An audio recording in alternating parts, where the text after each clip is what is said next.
I think it's an amazing thing that even what you regard as your body, which is the axiomatic foundation of all your existence.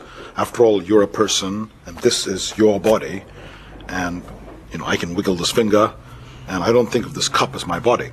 So you regard this as almost axiomatic, but in fact, this can be changed, it can be altered in about half a minute.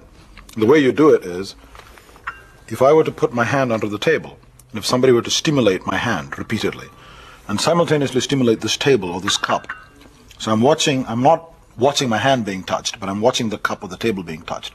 And if it's done in perfect synchrony, in about half a minute, I start experiencing the sensations just arising from the cup or the table. You can even use a rubber hand or any of these things. And it's really amazing if you think about why this happens. It suggests that the goal of perception is to create a useful representation of what's going on around the world. And one of the strategies it uses is for statistical correlations in the input.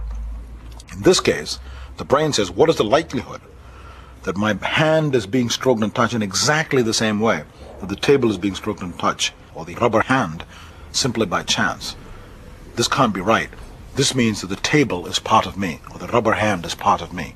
Even though it seems absurd to my higher brain centers, my perceptual mechanisms accept it as a viable hypothesis.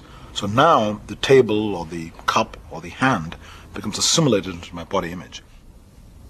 Gebeurt dat? Ja, het is een beetje maf. Het lijkt net alsof het op mijn hand is die daar ligt.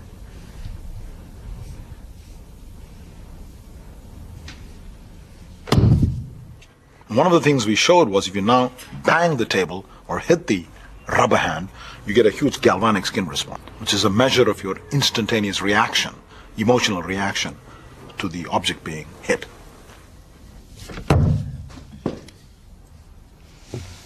In a sense, the brain is using different sensory inputs and a lifetime of experience to construct this body image.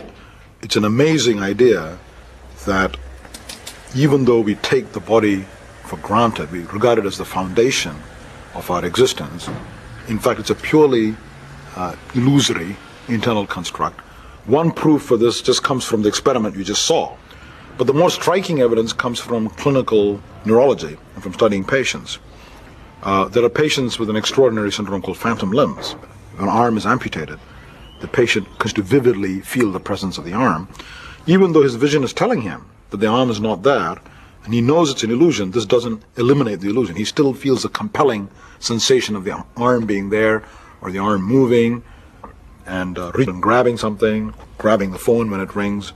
And this is the illusion that we call a phantom limb.